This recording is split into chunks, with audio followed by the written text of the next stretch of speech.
Start before you're ready. Don't prepare, begin. Remember, the enemy is not lack of preparation. It's not the difficulty of the project or the state of the marketplace or the emptiness in our bank account. Enemy is resistance. What if today was the day that you dared yourself to do what you've always wanted? Welcome to the I Dare You podcast. I'm your host, Jen Gottlieb, and together we're going to step outside of our comfort zones and into our best lives, one dare at a time. So come on, I dare you to dive right on in. What's up, fam? Welcome back to the I Dare You podcast. It's Jen coming to you yet again from the closet. I'm staring at my handbags right now, and I'm seriously loving this. I'm loving recording this podcast in my closet on this little mini microphone and just making it so much of a little escape from the day to day. So I'm just, doing my day, doing all the work that I have to do. And then I'm like, I'm going to go record a podcast. And I come into my closet, I sit on the floor, I plug in this little microphone and I talk to you. And it feels like a delicious break from life where I get to go into this vortex and travel through time and speak to you, my people. And I love it. So I hope you're loving it too. If you're loving it, do me a favor and share it with some of your friends. Share it on Instagram, share it publicly, share it privately, message a friend, be like, hey, yo, you got to listen to this.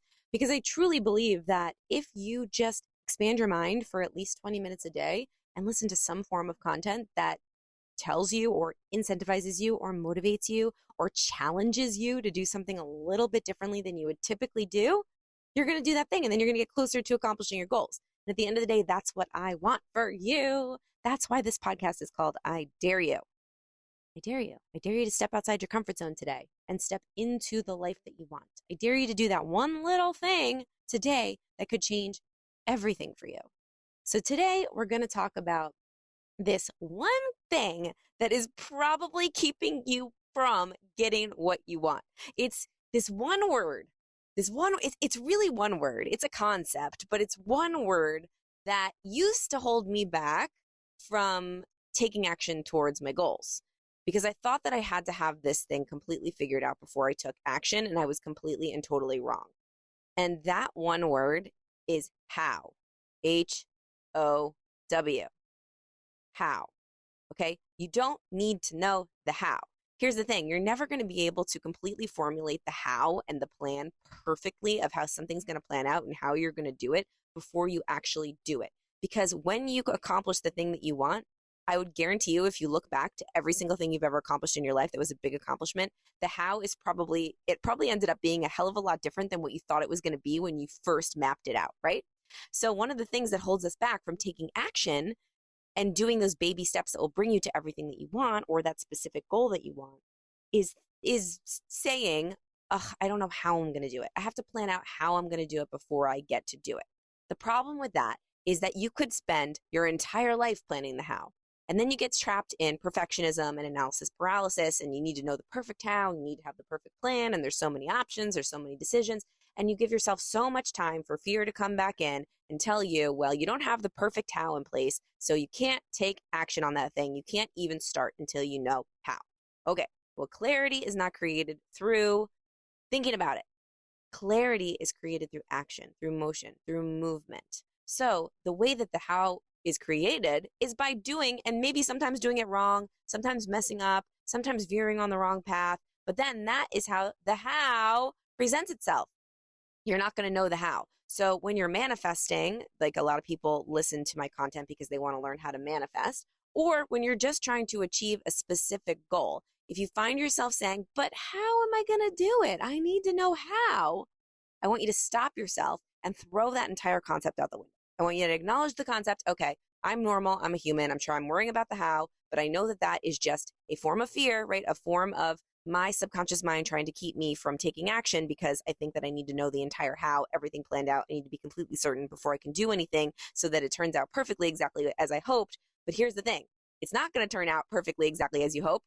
It might turn out even better than you hoped. But you're never going to know if you don't take action. And you're never going to take action if you feel like you need to know the plan before you take action.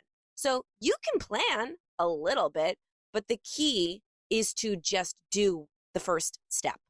Once you do the first step, a little bit more of the how will present itself. It's almost like what I'm envisioning in my mind is like a map, like a magical map that every time you take a first step, the next piece of the map like becomes visible. So it's like an invisible map, and then you do one step and it makes a little bit of the path for you. And then you do another step, and then, oh my gosh, a little bit more of the path reveals. And then you do another step, and then a little bit more of the path reveals. And then maybe you do one step and the path changes and shifts direction, and you have to go into a different direction that you didn't know you needed to get to. And then when you get to the final, like I'm envisioning a treasure map, the treasure at the end, and you look backwards, you have that perfect map of how the how was presented. That is how it works. And I'm going to give you an example. So I was just featured on the cover of this magazine. I was on the cover of Strong magazine, which is a fitness magazine. Granted, I am not a fitness professional anymore. Okay. I am not. My business has nothing to do with fitness. But here's the thing. I used to be a personal trainer and a fitness expert. And my dream when I was a personal trainer and a fitness expert was to be on the cover of a fitness magazine. I remember seeing my really good friend now, Lori Harder. Before she was my friend, I was just FOMOing over her and just in awe of her and comparing myself to her and, wishing I was her. And she was on the cover of all these fitness magazines, including Strong magazine.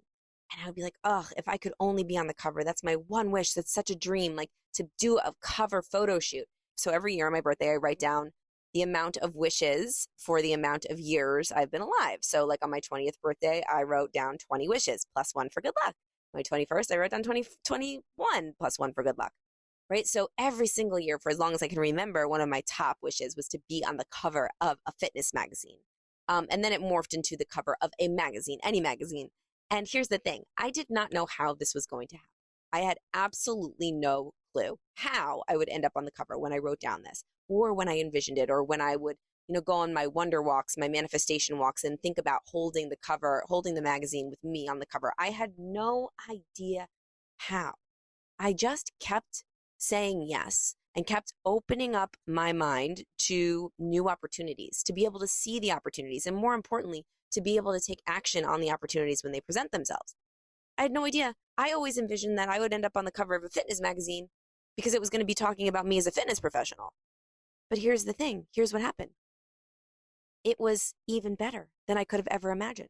I threw the how out the window, and I didn't get the cover of the fitness magazine the way that I thought I was going to get it, by like submitting or pitching or being the best trainer in the world, or competing in a fitness competition, which I thought maybe could have been the how, and like winning the fitness competition. It had nothing to do with any of that. When I got in alignment with my true purpose, which was becoming an entrepreneur and a businesswoman and owning a very successful company and speaking on stages, I built credibility and authority in the space of entrepreneurship, which actually, real life, you're hearing my dogs bark, which actually caused this magazine to find me from me being an entrepreneur. And then they saw that I also worked out.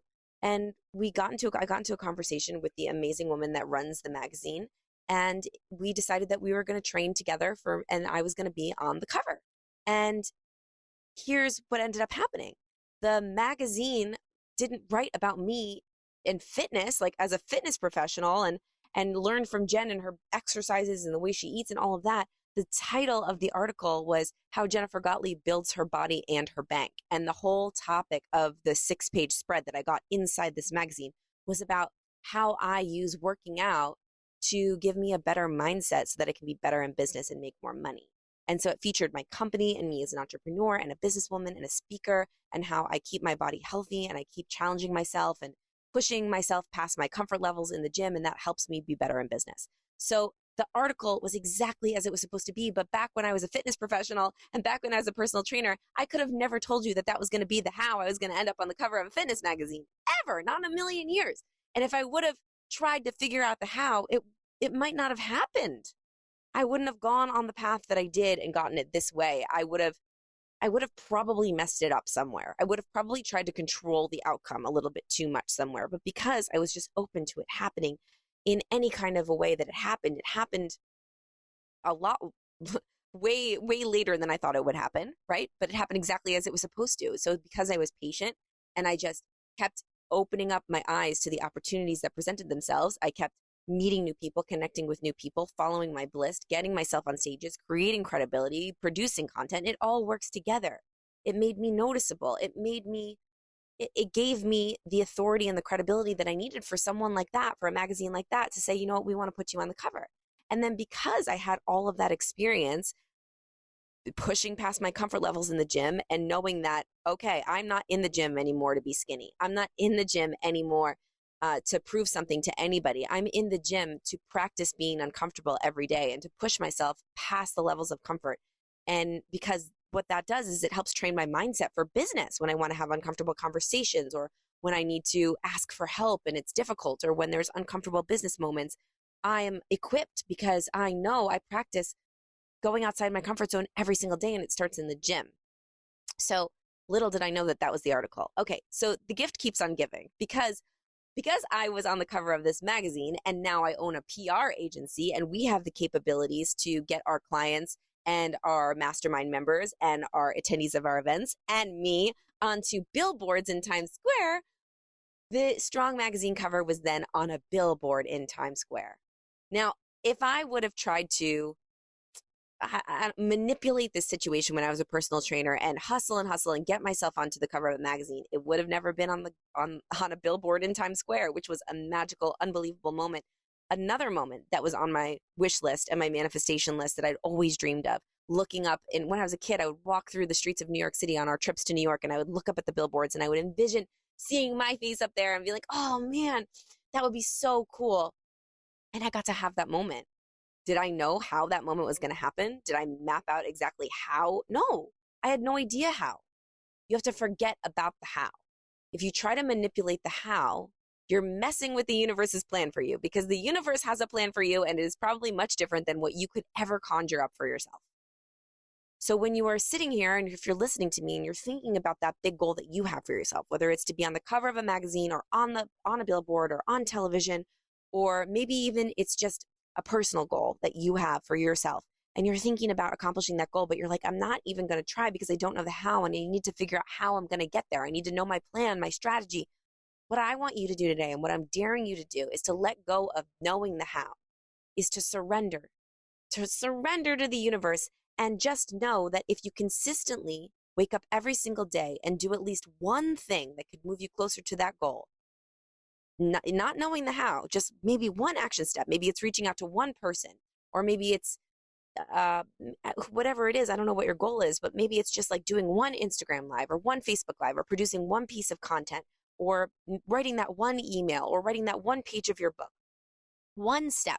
If you wake up every single day and just do something, you're going to get closer and closer, and the how is going to start to reveal itself to you. That map is going to start to uncover. And then as you take those steps, the map is going to reveal itself. You're going to see the roadmap, and the how is going to start to formulate. And then you just follow. You follow the how as it goes, but you're not going to create that how unless you start taking action. So I dare you today. I dare you. What is one thing that you can do today that will move you in the direction towards figuring out your how? And I dare you to let go of the how. That's your second dare. Let go of it. I dare you to just take that how, let go, put your hands up, say, universe, I surrender to you. I know that you're going to show me the how as I take action. I'm going to let go of control, which I know for many of you that are listening right now, that is very difficult, because it is for me, for sure. Letting go of control of the outcome. I'm going to let go, and I'm going to understand that I'm either going to get what I want, or I'm going to get something so much better. But if I focus on how I'm going to do it too much, and I try to manipulate the situation, and I try to control the outcome of everything, and I wait until the how is perfect and the plan is perfect to take action, I'm never going to start. Therefore, I'm never going to get there. Start before you're ready. Chris Winfield, my fiance, has this tattoo on his arm because it is so unbelievably powerful. It says, start before you're ready. And I actually have a quote that I say at the end of all my keynotes, and I read every single morning to remind me to start before I'm ready, to start without a plan, to start without the how, and the plan will show itself. You need to have clarity on your plan, but the plan is not going to formulate by sitting around and thinking about it. You just have to start before you feel ready, and the plan will start to evolve. So I'm going to read you this quote. I'm not even going to read it. I memorized it. You're lucky. I memorized it because I don't have it in front of me. But this is something to repeat every single day when you wake up. You ready? I hope you're not, because you need to start before you're ready. Here we go. Start before you're ready. Don't prepare, begin. Remember, the enemy is not lack of preparation. It's not the difficulty of the project or the state of the marketplace or the emptiness in our bank account. The enemy is resistance. The enemy is your chattering brain, to which is if you give as much as a nanosecond, will start producing excuses, alibis, transparent self-justifications, and a million reasons as to why you can't, shouldn't, won't do the thing you know you need to do.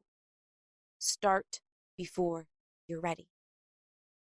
I dare you, my friend. I dare you to let go of the how. I dare you to trust in the universe, and I dare you to go take one action step that's different than you would typically take towards what you want to do. What is it? I want you to DM me today after you've listened to this episode, and I want you to tell me what that action step is. I also dare you to share this episode with somebody who needs it, and give me a 5-star rating if you haven't. Give me a review. Tell me if you like this. And then you can also DM me different things that you would like to hear on this podcast, because this podcast is created just for you. I love you so much. I'm so grateful for you. And I dare you today to let go of the how, trust in the universe, and start before you're ready. Thank you so much for tuning into this episode of the I Dare You podcast. I'm so grateful you chose to spend this time with me, but I'm even more grateful for your future self, that you are building one dare at a time. So my first dare for you is to subscribe to the show and then share it with a friend who you think needs to step a little bit more outside their comfort zone and into their best lives. They'll thank you for it. I'll see you next time on the I Dare You podcast.